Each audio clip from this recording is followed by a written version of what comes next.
Whenever Sora Mukujima falls asleep, he always finds himself in this weird dream realm that consists of nothing but smoke and rubble.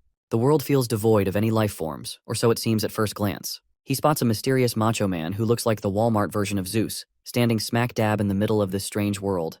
The dude directly speaks to our boy, spouting some nonsensical jargon, stating that he'll be waiting for him at the edge of the abyss. Before Sora can make any heads or tails out of this bastard's cryptic bullshit, he wakes up in his bed, his face glistening with sweat. Soon enough, he gets called by his mother. As he's refreshing himself with his morning routine, his father walks out of the bathing area and starts adoring his son like he's still 12 years old. Before we proceed further, here's a little about Sora's family. It's already been 3 years since his brother joined the SDF, and Sora plans on joining in the future himself. And then it'll be time to say goodbye to this lively life he has got. His father is a very non-serious guy who loves fooling around more than anything, while his mother is naturally a strict woman, though she loves them just as much. Sora has no complaints about his life so far, and he could live this idle life until the world ends without any problem. Well, as the narrator, it seems like I spoke too soon, because the world is literally about to end with the appearance of these massive towers, so tall they're tearing through the skies. The presence of these towers feels very, very familiar to our boy, as if they're connected to his dreams. These towers gradually increase in number across the globe, causing even more chaos. His family loses contact with his brother, who was working in the SDF. And when the number of towers hits 20, they even lose TV broadcasts, with radio barely functioning. The shit has gotten so severe that everyone is ordered to evacuate into evacuation shelters. With no choice, his parents pack their bags. Before leaving, they leave a note for their son working in SDF. Just in case he returns home, he'll at least know his parents has departed for the evacuation shelter. By the time Sora and his family arrive at the Gymnasium temporary evacuation shelter, the place is already jam-packed with refugees with no place to call home. The despair on their faces is clearly visible to the mortal eye. But even in the face of a life-and-death situation, there are still scumbags picking on the weak out of habit, just to make their disgusting presence known to the common folks. The bastard in question robs a kid of the only piece of bread he had for the day. And when the kid tries to protest against the injustice, that robber throws a devastating blow into the kid's guts. Literally nobody stands up against this bastard, who not only stole the bread, but is also further mentally torturing the poor kid. Finally, Sora's father steps in and stops this bastard from continuing. That zesty-ass Gen Z bastard only mocks our boy's father, and even goes so far as to throw a punch. But it's this bastard who ends up eating a devastating kick for his troubles, putting him on the ground, a place scumbags like him truly belong to. Sora's father promptly hands the piece of bread back to its rightful owner and throws the thug a disdainful glance. The thug turns out to be smart enough not to mess with this gigachad of a father, and walks away with the last bit of dignity he has left. Looks like Sora has some history with this bastard. His name is Eiji Kagawa, a lowlife who used to take pleasure in humiliating our boy with his goons. Suddenly, a soldier comes rushing in to deliver an emergency report. Everyone in the shelter is ordered to leave and get into the trucks stationed outside. The reason for these abrupt orders remains confidential, but it would be in everyone's best interest to follow the command. Of course, some people start protesting, wasting time arguing instead of making a move. Out of the blue, someone suddenly starts banging violently against the front door. Sora instinctively knows that shit is about to go down, so he pushes his parents in an attempt to escape. The soldier who delivered the message tries his best to hold the entrance gate. But the poor guy's strength isn't enough against those monsters, who blow away the door and the soldier along with it. Every bastard who was protesting against leaving this damned place is now running for their lives toward the exit. Sora starts to fall behind, unable to match his parents' speed, while all the people rush into the truck stationed outside. And not long after, every truck is filled, leaving no space for more people. Sora ends up one of the unlucky guys who didn't make the cut. His father, however, grabs his hand in an attempt to pull him into the truck. But those zesty-ass selfish bastards behind the father refuse to take his son in, saying there isn't enough space to spare. Eventually, Sora opts to get into a different truck, leaving his concerned parents in the other one. Most trucks are already full, except for the last one in the queue.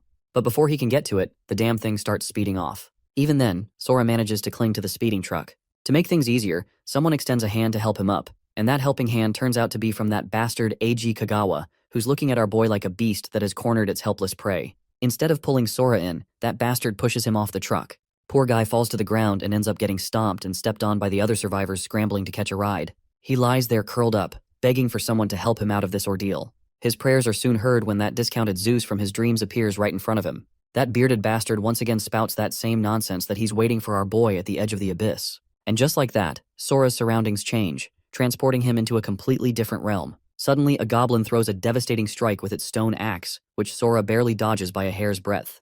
That bastard of a goblin follows up by throwing his axe back at his prey. Once again, Sora narrowly dodges the life-ending strike, though he ends up with a nasty cut from the close call.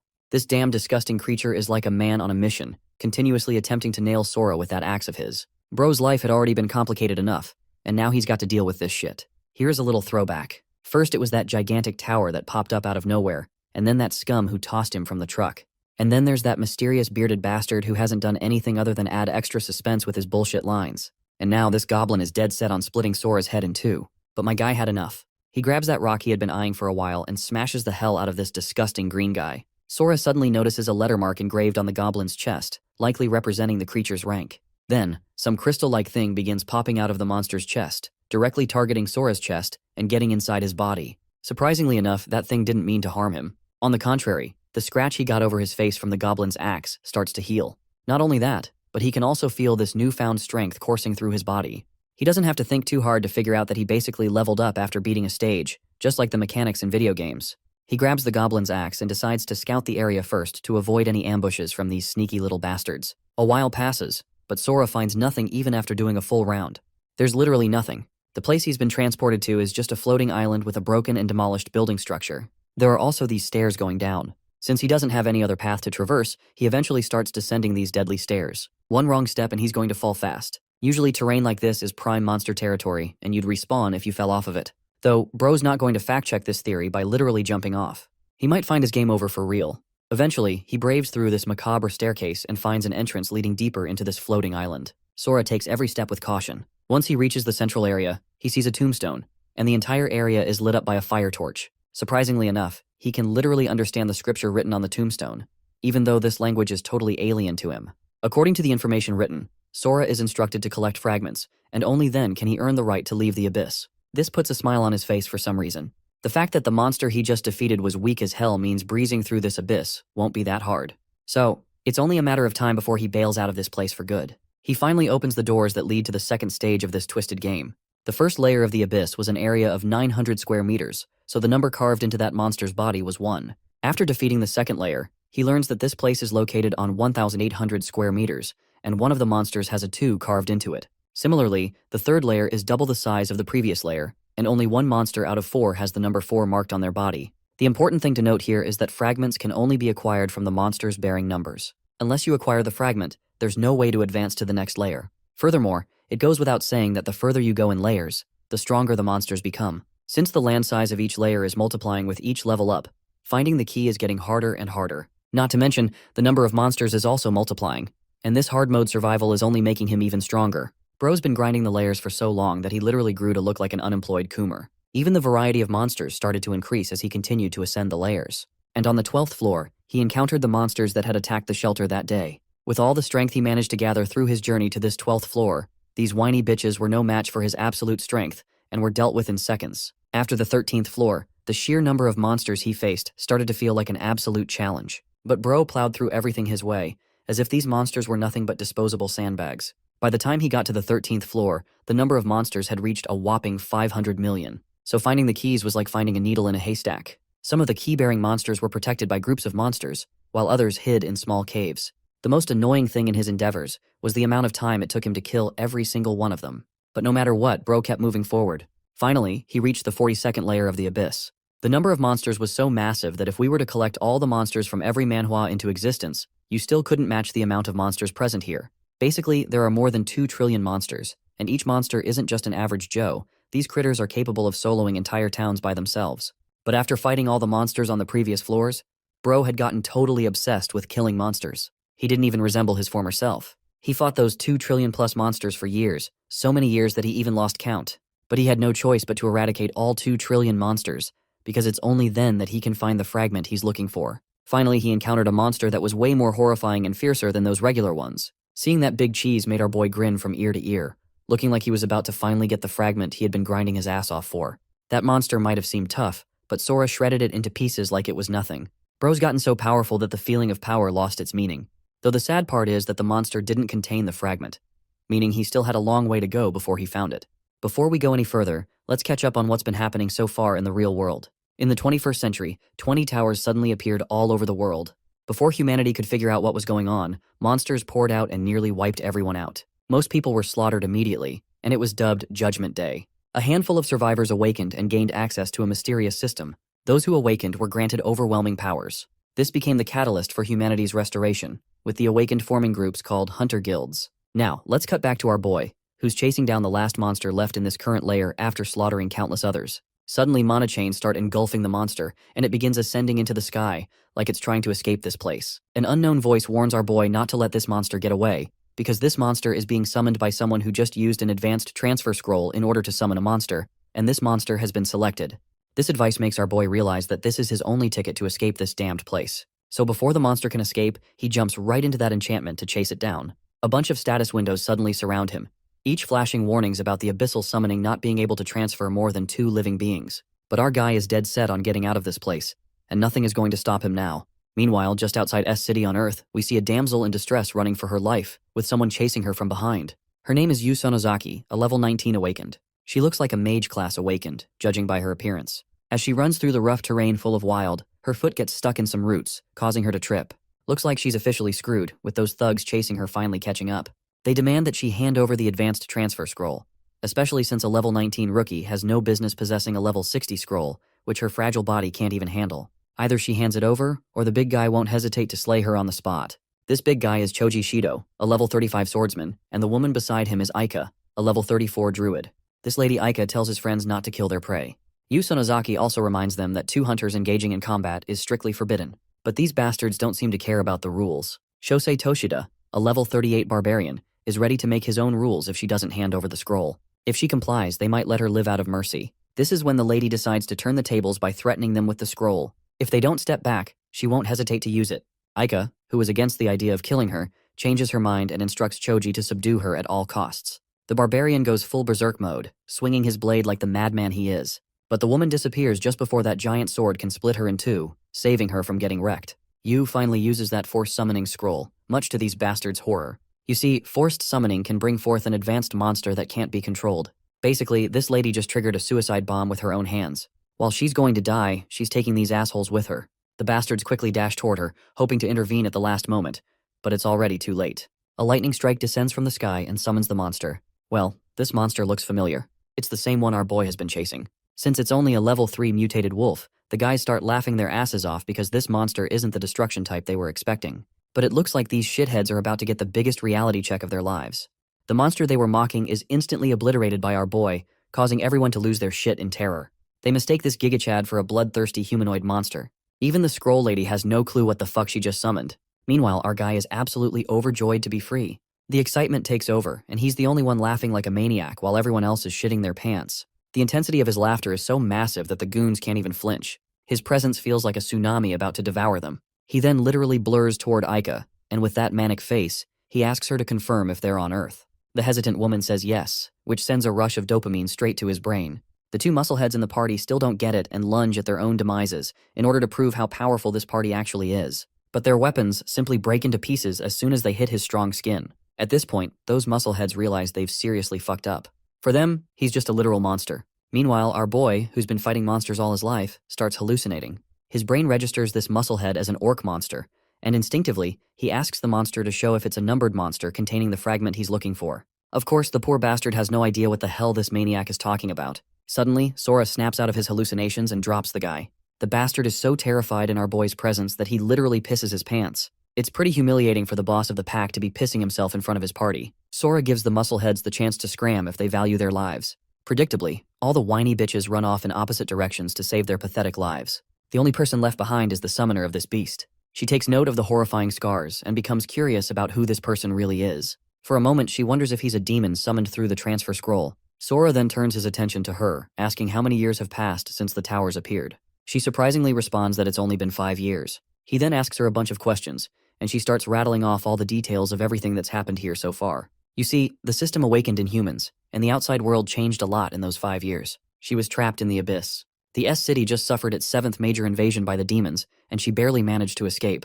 The mention of S-City jogs some memories for Sora, as it was his hometown. He then interrogates her about Imai City, and she reveals that the city is already in ruins, though she's hoping the hunters who went there can bring the city out of its darkest times. He then asks her for directions to get to S-City from their current location. She points in a certain direction, and Sora instantly vanishes, leaving her to walk her own path. This encounter with this mysterious guy wasn't something you see every day, so she decides to report it to her higher-ups, specifically her lady Onisama. Let's not forget about those whiny bitches, who barely saved their lives. But it looks like they're on a streak of bad luck. Some unknown entity appears right in front of them, blocking their path. This mysterious figure can sense the presence of our boy in the party, so he gives them exactly 3 seconds to rattle off all the details they know about Sora. Of course, 3 seconds isn't enough to process all this crazy shit going on, so none of them manage to say anything. Once the time's up, the mysterious entity slaughters everyone on the spot, just as it promised. We cut to the Tower Frontline Guild, Tiger's Roar headquarters. There, a secretary reveals grim news about how those 4 guys seem to have met their end, with their signals completely gone. Meaning, they have no clue where Yusa Nozaki went with the transfer scroll.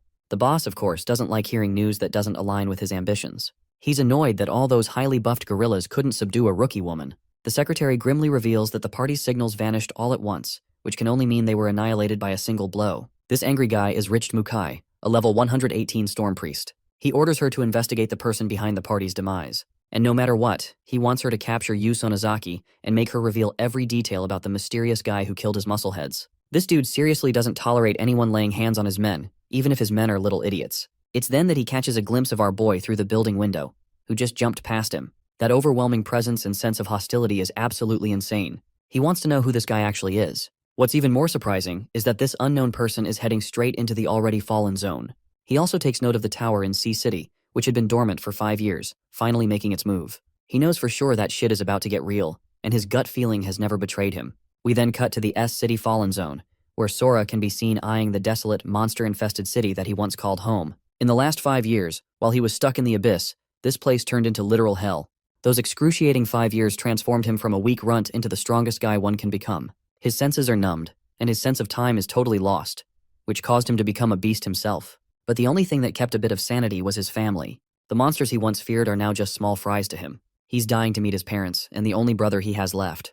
Zooming in on the state of S City, this was once a place that was teeming with life, but is currently reduced to a destroyed land thanks to the destructive wrath of the monsters. Not even a single building maintains its original appearance, as Sora expresses his confusion that there aren't any monsters killing people. It's as if the people have totally evacuated this location for good. The powerful warrior hesitates to unlock his door, and has become so strong that the door literally pops into his hand. Entering inside, his once beloved home is nothing of what it was. Sora suspected the place would be empty but wanted to come anyway. This is the only place that contains all of his joy after all. Suddenly, his eyes darted towards a piece of paper resting on the table. The message regards Sora, and it's actually from his parents, who believed that their son was alive even after 5 years of his disappearance. In the end, they were waiting for him to come back, refusing to believe that he was dead. It crumbles Sora's resolve, especially when his parents rearranged his favorite clothes and kept all of his favorite items exactly the way he wanted. They even left him a map to the same safe shelter that they left for. His parents only request that he come find them upon reading the note, as they refuse to believe that he's dead. Holding a picture of his shattered family, Sora crumbles unlike his determined self. He grabs a blade and decides to give himself a quick little haircut, questioning his ability to end the apocalypse all on his own, hopelessly wondering if that will be enough to return things the way they were before. Anyway, this dude basically looks like a carbon copy of Sung Jinwoo with Kaneki's hair. I bet you weren't expecting that crossover, and neither was I. His next destination is Shelter 6, as Sora wants to regroup with his parents using the map they left behind. Unfortunately, he's got a messy route up ahead because of the toppled buildings. Instead of finding another route, this tough guy thinks it will be much easier to annihilate everything in his path instead. And so he does exactly that, carving a path ahead and demolishing an aerial monster with a single attack. What's more, is that he goes on to lunge from one location to another, releasing chaos all over the place. Even the nearby survivors are like, what the fudge is going on? Until they see a dude flying with light speed over here. The funniest part about this sequence is that one of them actually caught our boy in 4K.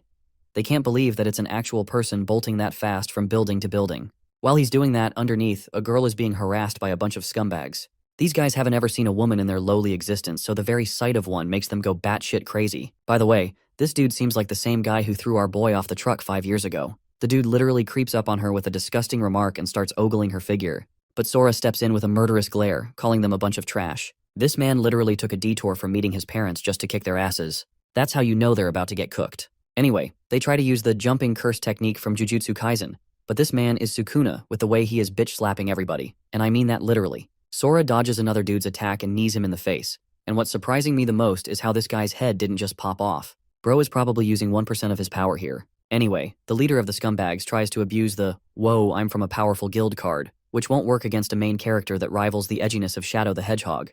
To make it even better, our boy reminds Kagawa the bastard that he's back from the dead after his little attempt to kill him. As you can expect, Kagawa's facial expression is as if he's seen a damn ghost. Of course, just like the coward he is, the best he can do here is plead for mercy. Our boy lets out a laugh before grabbing the idiot's neck. Sora emphasizes that he had to endure literal hell just to return the favor upon his return to the one responsible for his demise. Jesus may forgive and forget, but this man ain't doing any of that as he crushes Kagawa's throat, reflecting that he's going to strip him of his dignity and his life. Behind him are the voices of the thousands of monsters he's slayed, all worshipping him as the strongest being and encouraging him to kill. The thing about Kagawa is that this dude has it coming from every angle. He didn't just betray or bully Sora one time, no. It was a constant agonizing lifestyle that Sora had to live through. The humiliation and the feeling of helplessness is still fresh in his memories. So now, as he's choking the sheer life out of this guy, Sora believes it's time to repay it all back with some added interest, of course. Kagawa used to mouth off about how enjoyable the experience of bullying someone as weak as Sora was to him. But suddenly, a part of humanity rises to the warrior's surface as he lets the scumbag go, forcing Kagawa to value his every breath. It wasn't actually a change of heart, but rather a decision not to become someone that he despises the most, because then they would be no different. At the same time, recalling what Kagawa tried doing to the woman, Sora is of the opinion that this nuisance will only continue to harm others in the apocalyptic landscape. So he tells the puny bully that he's not going to kill Kagawa, but at the same time, it would be foolish to let the guy be freed without any consequences. Our boy emphasizes the hellish school life that he had to endure all because of one man's existence. He thinks it's only fair that Kagawa gets to eat a bunch of his punches for preying on the weak and also attempting to take his life. So in typical Sung Jin-woo fashion, Bro gives him an ultimatum of enduring 4 simple attacks from him. And if he does, he can go off without any consequences. Of course, even Kagawa thinks that's a ridiculous idea as his brains will be splattered from the first punch alone. Grabbing him by the collar, we get a beautiful shot of Sora pulling his arm back for a punch. Holding back basically all of his power, our boy smashes his face with a hook into the ground. But it's not over yet as a second brutal punch quickly follows after the first one. But our boy's satiation for revenge isn't over as he goes for a third punch, basically dog-walking his little victim over here. As Sora stands like a god before Kagawa's pitiful state, he pleads to be killed already with the amount of pain he's already sustained. Sora responds with a kick in his damn face, plummeting him into the ground and making a mess out of him. The end result of this battle is brutal for Kagawa. Not only did he shatter all of his limbs, but he's also completely lost his vision. As for his lackeys, Sora strictly orders them to get Kagawa immediate medical attention and never appear before him again. Saying those words, he leaps away, having taken care of his little detour. It's time for him to concentrate on getting to his main destination at the shelter. The scene cuts to the buffer zone of S City, where a bunch of soldiers are regretting not being assigned wall duty. Why? Because their current post of fighting off monsters is much scarier and riskier than a simple watch duty. Their leader reminds them to stay sharp because there's no telling when a monster will pop out in front of their faces. This is the first Lieutenant Tanji Kagura. One of his subordinates is the private Shoki Matsura, who objects by saying that monsters rarely even show up in the buffer zone, so they've got nothing to worry about. But the universe just hates this guy because just then, a freaking child of Kraken appears out of the blue and begins attacking the soldiers. Tanji recommends they maintain their formation and rain heavily on the offensive fire. But the hardened shell of the creature is just far too thick for any of their weapons to do any meaningful damage.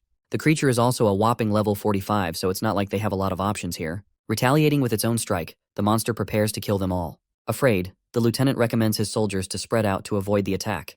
But the monster is so shockingly fast that it immediately slices one of the soldiers in half, causing another one to get provoked and rain down bullets. While they're busy shooting the monster down, one of them carries a box and runs towards the creature, hoping to narrow some distance with the distraction.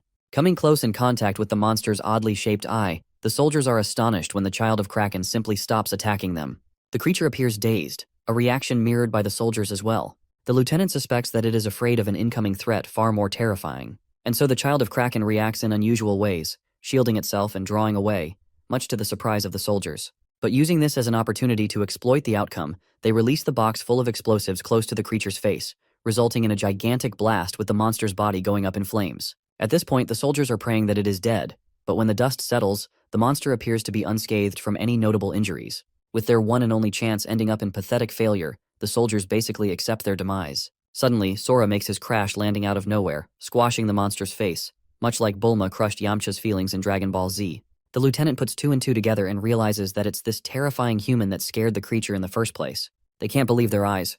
This guy just annihilated a monster in a single attack. Even S ranks with that kind of power were few and far beyond in their world. Moreover, they've never even seen Sora's face before. The lieutenant wants to find out more about him, so he tries to activate his appraisal or inspection skill. But to his shock, the system tells him to shut up because it can't even fetch Sora's information. The backlash of merely trying to inspect his information results in the lieutenant becoming dizzy to the point his subordinates are worried. Meanwhile, Sora has no idea what's going on and simply asks one of them a question, inquiring the distance left for Shelter 6. He learns that it's actually 50 kilometers up ahead, but in order to get there, one must traverse through the nightmarish Area X region. It's the first time Sora's heard of such a name before, so he learns that it's the area responsible for holding off the monsters that are concentrating in one place. Many hunters are actively fighting in that zone currently. Our boy also notices that upon killing monsters in his world, the hunters are able to receive various rewards collected from its corpse. It's no different than the idea of a game. Just to gauge the current power scaling system, he asks the soldier how powerful the child of Kraken monster would be according to ranking. The soldier tells him that it was a 45 level opponent, so it's not an easy thing to beat. But Sora's a bit disappointed, underwhelmed that such a low level is able to pose them so much trouble. So he wonders about the number of monsters that are similar to that level in Area X.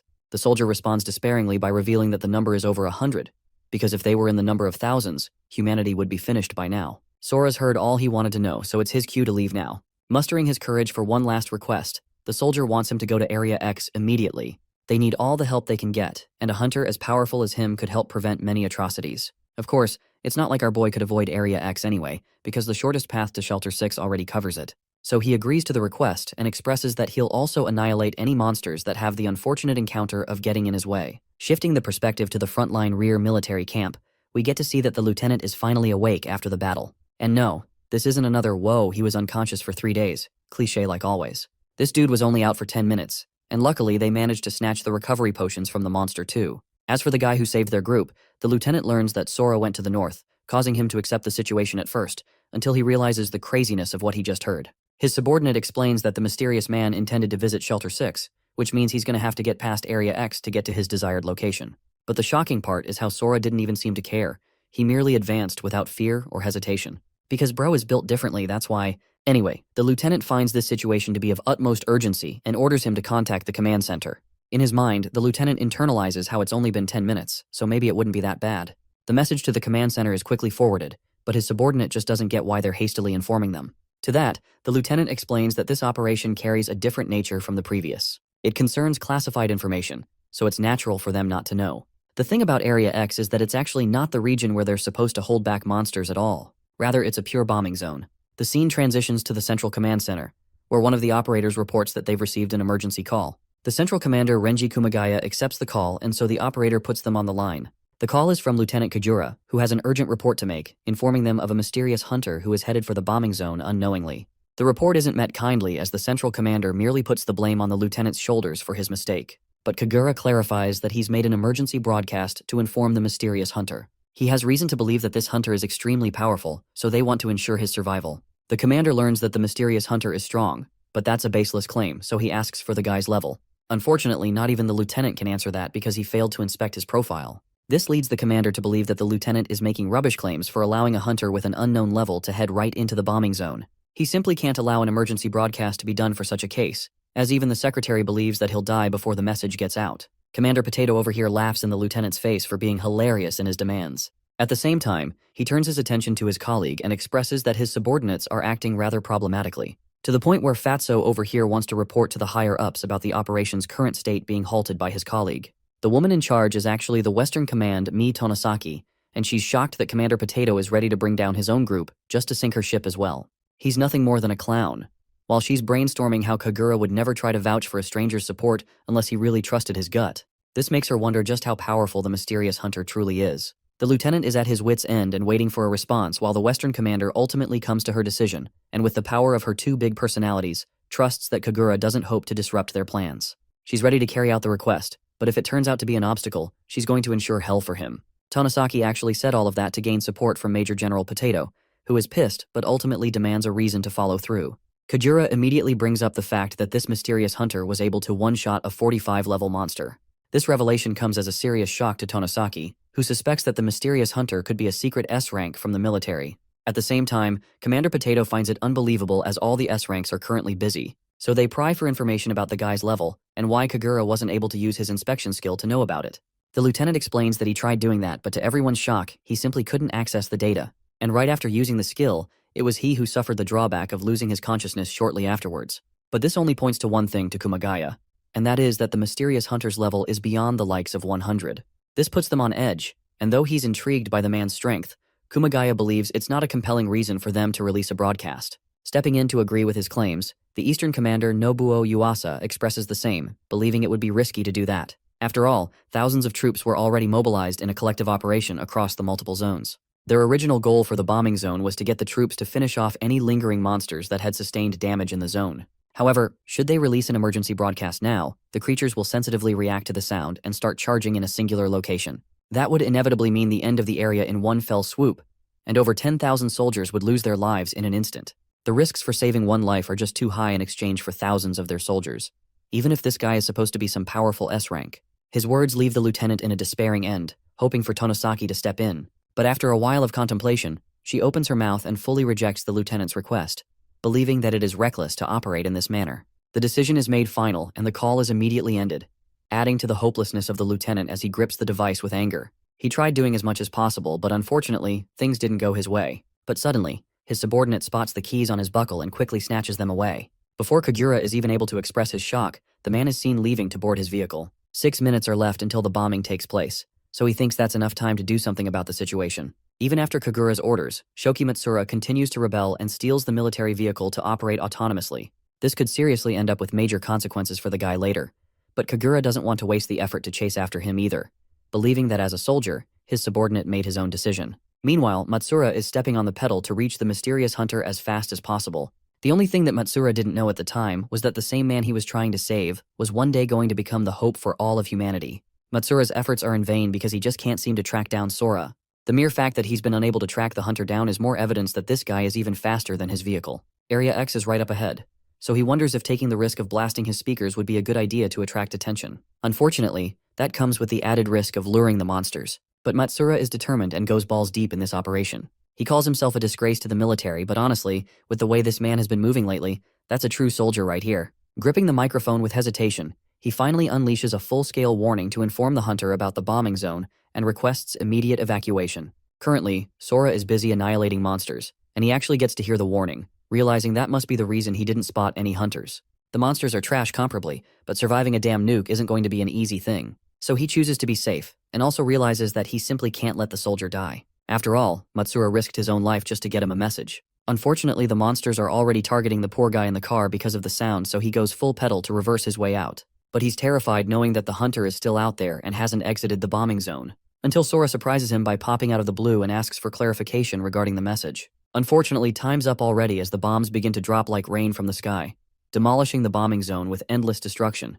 The debris flying out from the shockwave towards them is actually stopped by Sora, who didn't even need to exert much strength to block. As for the fat Major General, he receives full confirmation of the successful bombing. Next, he wants an update on the state of the monsters for further actions. Using drone intel, they confirm that there aren't any signs of life for humans. But for the monsters? In a horrific twist of fate, they manage to survive the bombing, and not only that, appear fully unscathed. This is disastrous news to the Major General and the other commanders. Tonosaki requests an immediate update from the drone feed.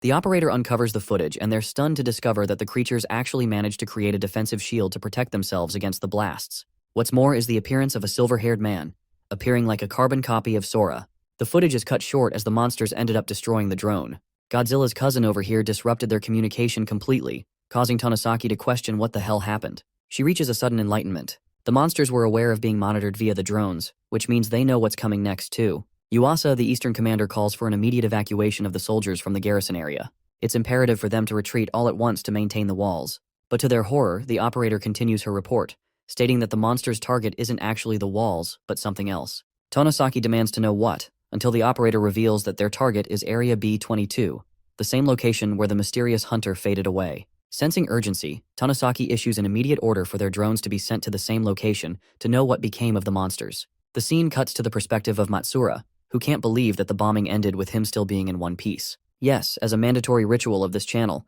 the One Piece is real. He's just glad to be alive, while Sora reminds him he's celebrating too early because the monsters are still alive and they're likely coming to target them. Suddenly, Sora saves Matsura's life as a drone comes crashing their way. Even the private is shocked how it came here, and wonders if the monsters are responsible for attacking a drone, which is unheard of. Sora is unfazed and spots a horde of monsters coming their way.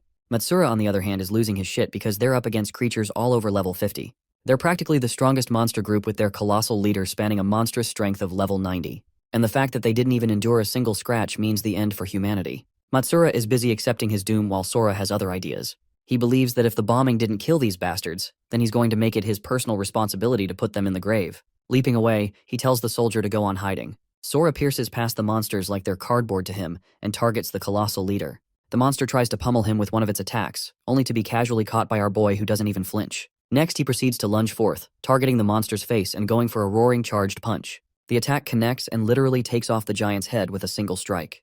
But to Sora's shock, he runs into the same cloaked figure that was reviewed on the drone footage. The shocking part is that Sora couldn't even sense this mysterious guy's presence. Now he looks basically identical to his long hair version to me. The cloaked figure seems to have some kind of monster transforming ability. And oh my god, the way he resurrected the giant and they're both deviously glaring at us is such a bone-chilling panel. Anyway, he calls Sora the seed of the abyss and demands to take back what is his own. But our boy has absolutely no idea what this guy is even talking about. The cloaked figure simply smiles at him and expresses that he must pay back the crime of stealing another person's power with his own life. Then, a bunch of spears erect from the ground, but they're clearly not strong enough to pierce Sora's skin. He thinks this is going to be way too easy if this is the level of strength he's up against. The giant attempts to squash Sora with his hand. Meanwhile, the cloaked figure spots another drone and wonders if he's being watched. As for Sora, he didn't even attempt escaping, and simply caught the hand with one hand. He calls it a pathetic attempt, and believes it's going to take a lot more than just that to kill him. Saying as much, Sora leads with a spear and connects the attack. But to his shock, the man disappeared into thin air, only to reappear in a different location. The thing is, he chose to disengage the fight because he doesn't want the humans to monitor them. Finding annoyance in the measly drones in the skies, he gestures for one of the monsters to bring it down. Next, he orders every single creature to take care of every survivor in the area.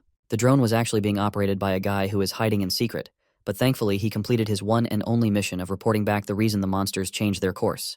It's all because of one man, the one who took care of the strongest monster group in the bombing zone by himself. The guy wants to inform his commander when suddenly one of the creatures discovers his location and destroys its way inside.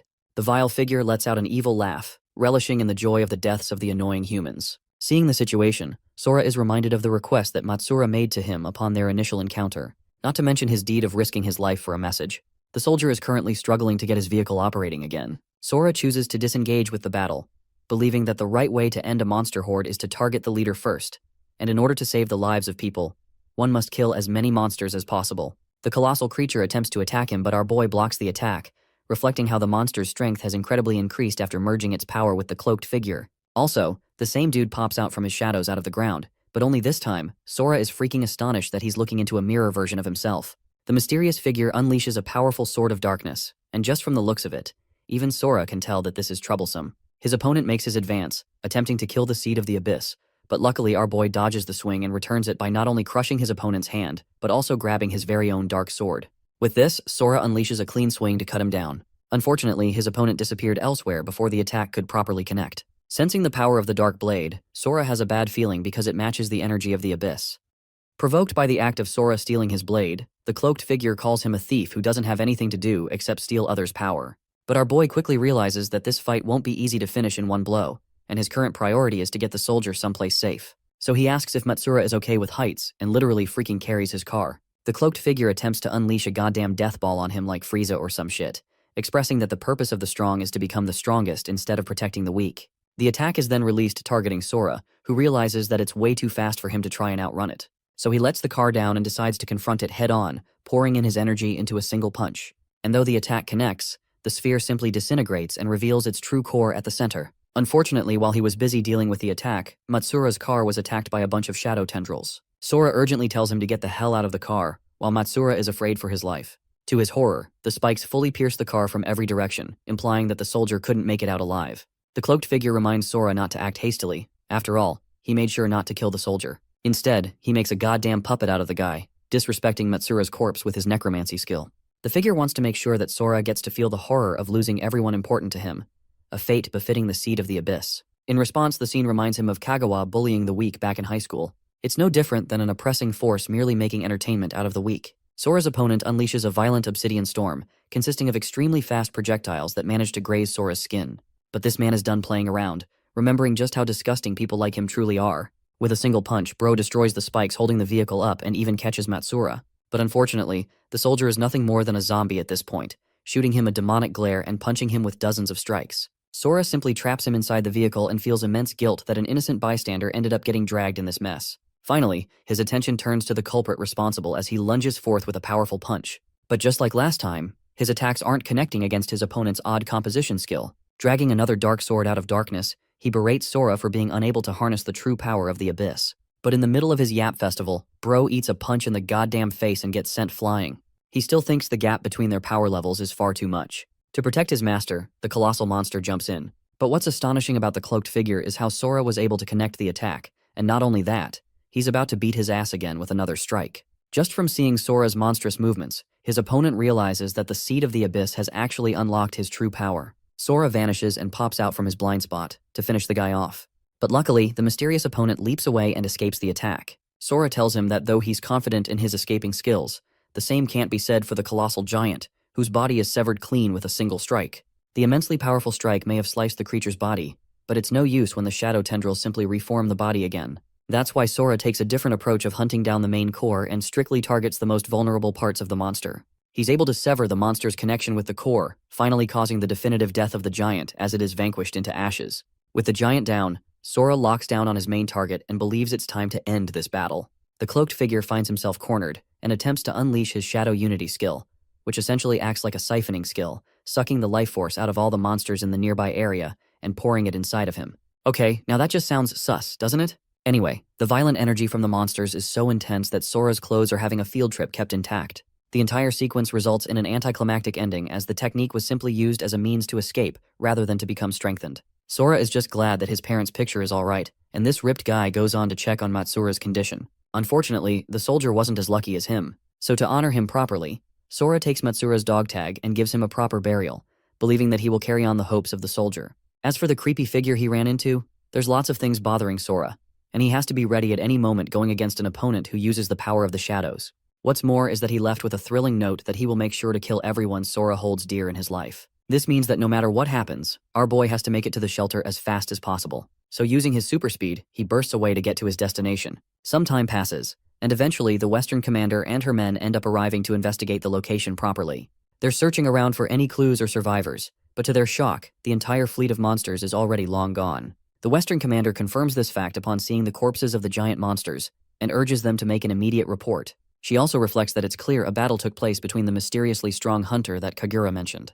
The man not only was able to withstand the effects of the bombing but also destroyed the entire fleet of monsters alone. Bro is a one-man army at this point. One of the soldiers suddenly reports that they've found a working memory card of the drone which will help them gain an understanding of the situation. Deciding to review the footage, she spots how Matsura and the mysterious hunter entered the dangerous field.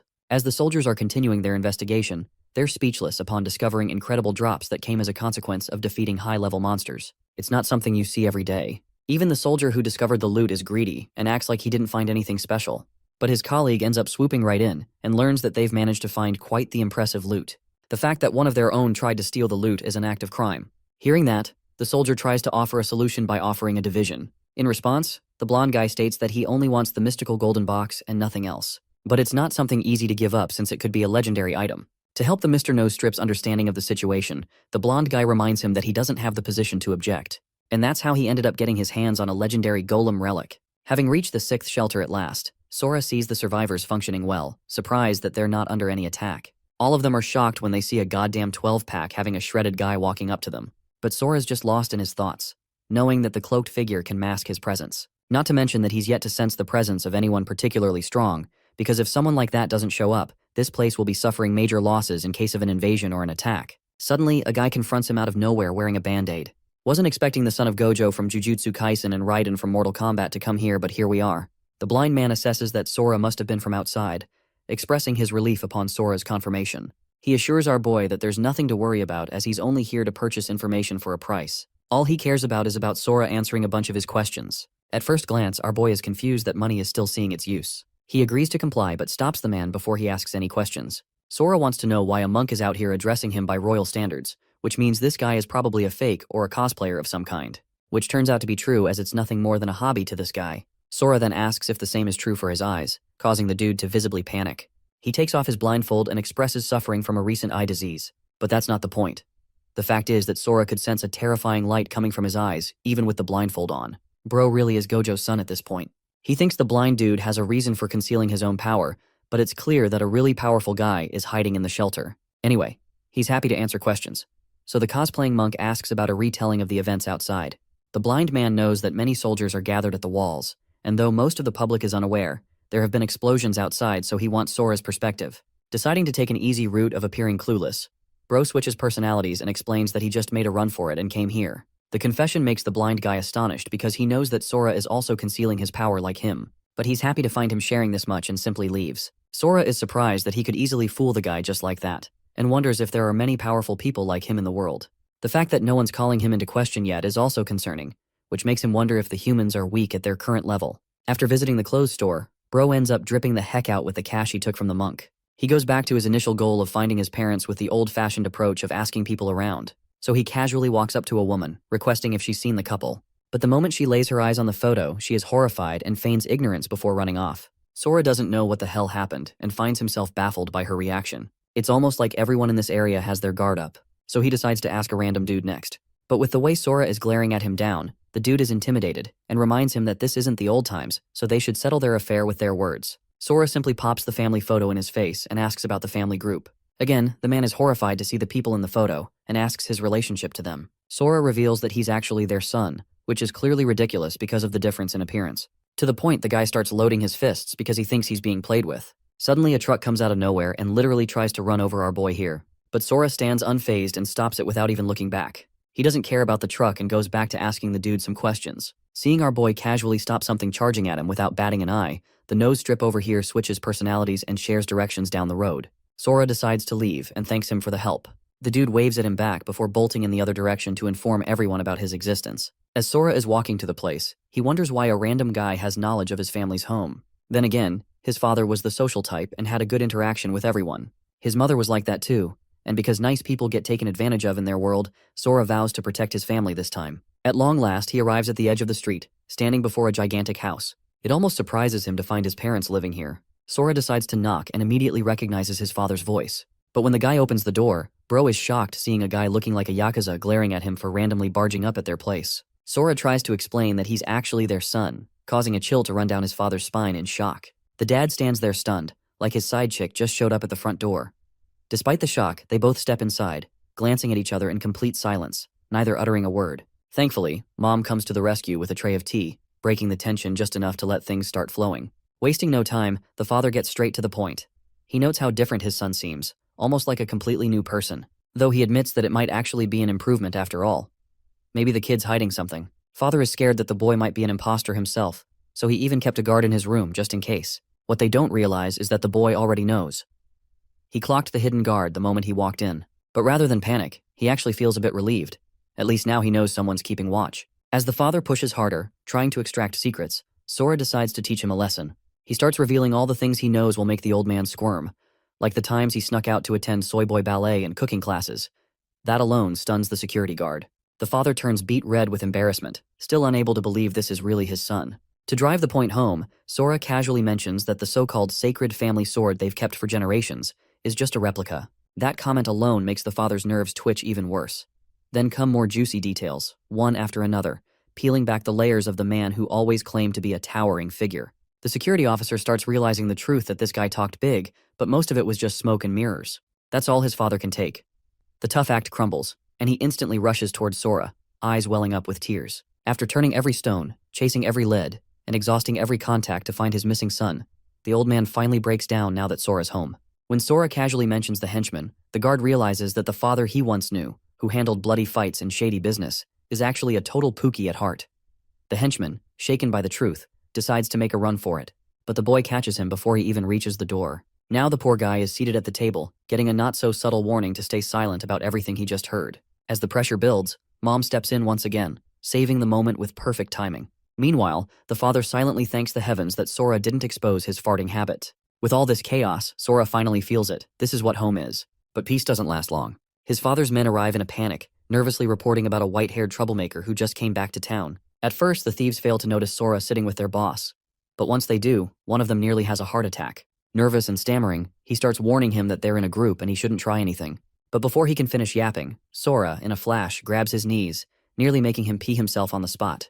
To calm things down, the father steps in and reveals that the boy is his long-lost son, missing for 5 years. He's about to mention Sora's level, only to freeze, realizing he doesn't actually know. Kind of like my dad who has no idea what class I am in. Our boy steps in and casually reveals that he doesn't have a system. This stuns the thieves. Everyone knows that no matter how hard someone trains without a system, they can't go beyond level 10. They start thinking he must be weak. But then confusion sets in. This same guy just blocked a truck, something a level 10 shouldn't even dream of doing. Noticing their doubt, Sora offers to let them check his info directly using their system. The thief starts yapping, explaining how monster levels work and how the inspect skill isn't available to low-level hunters. Luckily, his father has the skill, so he steps up to test it himself. They gather around the table, with the boy calmly standing beside his mother who proudly claims that she fully believes in his strength. But when the father uses the skill, the system throws back a result. Unknown. Everyone's stunned. It could mean Sora has no system, or that he's too powerful for the scan. The first theory is quickly ruled out as his name still appears. However, surviving 5 years alone in conditions no beginner could handle pretty much says it all. This moment makes the father realize his perception simply can't comprehend the level his son has reached. As the room stays frozen in shock, it's the mother who finally breaks the tension.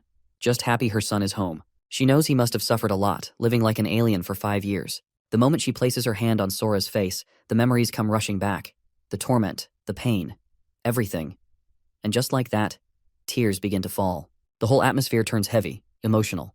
Wanting to give them space, the father quickly escorts his men out of the room. Once things settle, our boy gently asks his mother about Riku, his older brother. Thankfully, she assures him Riku is doing well, still serving in the military. She even offers to set up a call, but explains he's currently fighting on the front lines. Hearing that, he admits he misses his brother and curiously asks if his mom holds a high status too. She nods, revealing she's a healer, known as a cleric, with powers strong enough to give prophecies.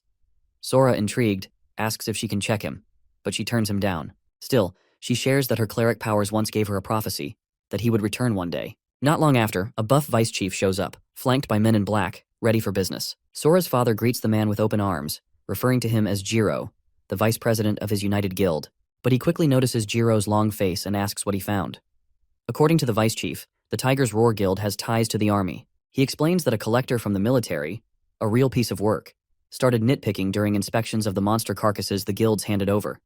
He gave them half the points while reporting full credit to his superiors. A deeper check shows all the discrepancies traced back to Tiger's Roar. Hearing this, Sora's father knows something bigger is going on, but also knows they can't just sit back and let it affect their town's future. He tells the vice captain to rest, then summons his sword and decides to visit Tiger's Roar himself, to remind them the United Guilds aren't pushovers. Meanwhile, Sora hears everything from his room. His strength has boosted his hearing, and now he realizes the bully he killed, and his men, were connected to Tiger's Roar too.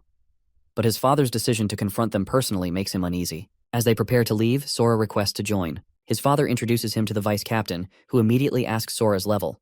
When his father admits he doesn't have a system, the vice captain grows concerned. Without a system, Sora wouldn't last more than 3 days out there. He'd be dead weight. Respectfully, he suggests Sora stay home and rest. His parents agree. However, Sora realizes he still looks like a normal person to everyone else. If a strong monster shows up, he'll have to hide his powers while still protecting his parents. So, for now, he agrees to stay back. The gang leaves with fire in their eyes, clearly not letting go of their grudge against the Tiger's Roar Guild. Seeing Sora a bit down, his mother gently reassures him. She says it's all for his safety, and that she always sees visions where his father returns home safely. Sora, knowing the guild's connection to the military, suspects things are only going to escalate. He asks his mother about Tiger's Roar and their grudges. She explains that his father started their guild to cooperate with the military, and it grew quickly thanks to its team of determined professionals. The guild handled looting, monster cleanup, and helped keep peace for 4 years. But things changed a few months ago when Tiger's Roar moved in and set up camp near their shelter. That's when the conflict began. The army leans on Tiger's Roar to clear the tower since they're strong, so no one dares challenge them. They also have awakened members chosen by tower constellations, called Ezras. The power granted by these constellations is nearly divine. Anyone who passes their trials receives that power, and Tiger's Roar has the most Ezras. Meanwhile, her own guild has none, which makes things even harder for them. After that info dump, she urges Sora to rest and freshen up, even offering to wash his back. Once she leaves, our boy uses his detection spell to locate the exit, then casually jumps out the window to go help his father. Meanwhile, even after seeing that, his mother doesn't stop him, just smiles and mutters that children are being children. Sora's father, Sakuya, is heading toward the Tiger's Roar Guild with his own guild members. Meanwhile, watching from above, Sora notices everything around the center is pitch black, which oddly helps him locate the place more easily. But then, dizziness hits him. It's strange, considering ever since the Abyss Fragment strengthened him, he hasn't even caught a cold. Suddenly, that eerie voice returns, telling him there's no escape. He looks around, confused. He can't sense that guy from before nearby, which means the man was in Shelter 6. Another dizzy spell hits. The voice repeats, saying he's already marked his soul. When Sora punches where he sees the man's head, it turns out to be just another illusion. As the voice echoes on, spotlight beams suddenly shine toward the rooftop, alerting Sora that he's been noticed. He realizes his loud shouting gave him away and makes a run for it. After landing on another roof, he realizes that the strange feeling returns. This makes him wonder if it disappeared because of the light shining on him. To give it a try, he stands under a streetlight, and it's gone. That's when he realizes that even just 7 seconds in darkness is enough for the soul mark to activate and bring that strange, dizzy feeling. And since only he can see it, acting weird in public would just make him look like some anime fanatic ghoul. However, when he walks under the light, a weird noise starts ringing in his head. But the mark disappears, and the visions stop. With that, our boy realizes it's the light that's been protecting him during the day. But now that it's night, that creepy figure from before could launch a surprise attack. He knows he needs to be careful, and he needs to find his dad. As he walks the streets, muttering to himself and getting weird looks, a passing car confirms it. He really does look like a lunatic. Our boy also remembers his dad might be in danger. The United Guild seems useless to the military, and going up against Tiger Roar could bring serious trouble. Thinking about it, Sora becomes determined to protect his parents at any cost. Lost in thought, he reaches the place where his dad's group is said to be. His mind drifts back to his dad's words about settling things without violence, and he wonders if he'll actually stick to that. But his thoughts are cut short. He spots his dad's teammate standing in front of the building, calling for his father to draw his sword. Without hesitation, the man swings it with brutal force, shouting a name, Tsuchida, to step forward and face him. The swing isn't just a challenge, it cuts through the entire building, leaving Sora in complete shock. Seeing that, our boy walks up to one of the guards, casually asking if their boss has always been like this. The guard, standing tall, proudly confirms that the boss is always this aggressive, always starting fights. Sora recalls how the boss had once mentioned sorting things out without violence, but the guard quickly corrects him, explaining that a lot has changed since then. According to them, the military doesn't bother with these fights anymore. It's quicker to handle things their way. As he processes this, his mind drifts back to the monk, who had a quiet strength about him, but avoided showing his true power. Just as he thinks of him, the monk, Yukio, appears atop a building somewhere near a military camp, overlooking a massive fallen monster. Yukio's sharp eyes scan the creature, recognizing the monster's high level. But what really catches his attention is how easily someone seems to have taken it down. It's proof that there are still some truly powerful people in the world. Back on the streets, the silence is broken by a loud bang. Tsuchida storms out, furious at Sakuya for causing such a ruckus. Sora's father greets him with harsh words, but Tsuchida, clearly unbothered, challenges him outright. If he wants him gone, he dares him to kill him. Hearing the challenge, he is instantly provoked, drawing his sword with a sharp motion. Meanwhile, the big guy is gritting his teeth in fear, desperately praying for someone to intervene. He knows Sakuya has been pushed too far. As the trash-talking continues, Sora's father steps forward, launching an attack with a swift swing. But before his strike can land, it's intercepted by a glowing constellation shield. It's all a setup, though. The tension builds as Osamu from the military steps into view, shocking the members of the United Guild. Sora's mind races, wondering what the military guy is doing there. He can feel the heavy presence of many people inside the building, and the situation suddenly feels much bigger than it seemed. Meanwhile, Osamu slowly walks towards his father, pointing out Article 15, which clearly states that fights are prohibited in shelters, and offenders could even face the death penalty. It was all a setup designed to provoke Sakuya into getting arrested, and once that happened, they could easily make him disappear into custody. But Sora can't understand why the military is getting involved in something like this. On the other hand, Sora's father is trying to de-escalate the situation, denying any wrongdoing. He insists he wasn't fighting, claiming there's no proof to back up any of the accusations. Osamu doesn't flinch, pointing to the slash mark on the building as undeniable evidence. But Sakuya, ever the quick thinker, spins the situation, lying smoothly that he was just renovating the building. The military guy isn't there to take no for an answer. His mind's already made up. With zero hesitation, he gives the signal. In an instant, soldiers start appearing everywhere, peeking out from windows across the building, guns up and locked on Sakuya. Seeing the tension rise, Sakuya's men urge him to fight back, ready to take on the military squad. But he stays calm, eyes fixed on the military guy.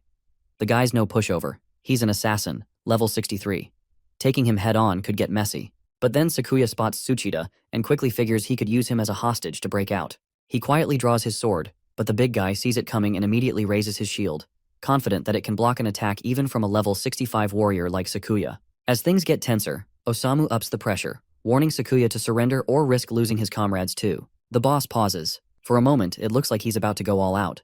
But then, to everyone's shock, he lowers his sword. He chooses to give in. The United Guild members are stunned, especially the vice captain, who starts questioning whether that earlier sword slash was just for show. But the captain knows better. He and Sakuya have that kind of chemistry. He knows that when the boss drops his sword, it's actually a signal to prepare for an attack. And just as the sword is about to touch the ground, Sakuya suddenly charges at Tsuchida with full force. At the same time, the captain in the back begins channeling a spell. The big guy is momentarily caught off guard, but still confident that his shield should be enough. But then the captain's magic erupts beneath Sakuya's feet, lifting chunks of rock into a rising platform. In a flash, he stands on it, gaining height and momentum, and strikes with full power, catching the big guy completely off guard. The attack shatters his shield, sending him crashing to the ground with a heavy thud. Meanwhile, the vice captain keeps using his spell to cover his flank, while Sora's father charges in recklessly like a madman, triggering the soldiers to open fire. Acting fast, the vice captain throws up a barrier spell, an earth wall, just in time to isolate Tsuchida and Sora's father from the hail of bullets. However, as the boss is about to grab Tsuchida and retreat, he suddenly freezes. Osamu flashes right in front of him and snatches Tsuchida away in an instant. Turns out, the assassin had marked lingering magic on the broken shield, and had been hiding in the wall shadows with his stealth skill. It catches the boss completely off guard. With their hostage gone, Sora's father seems completely lost, and that shocks everyone. Even the soldiers freeze up, calling out to Osamu in confusion. But he doesn't get it at first, until he turns around and sees what everyone else is staring at. It's Sora. He's standing behind them, dark energy radiating off him in heavy waves. Osamu immediately realizes that whoever this is, it's not an ally. Without hesitation, he pulls out a poison bottle, one reserved by Tiger Roar for taking down level 90 bosses. He leaps forward, tossing daggers at Sora while flooding the area with thick purple smoke. Sakuya's eyes widen in panic for his son as the poison fog spreads, while Tsuchida breathes a sigh of relief, thinking the poison might at least take down Sakuya's ally. But then, out of nowhere, Sora appears behind them, grabbing both by their collars with his monstrous grip. It's then they realize they're not fighting a human anymore, but a monster.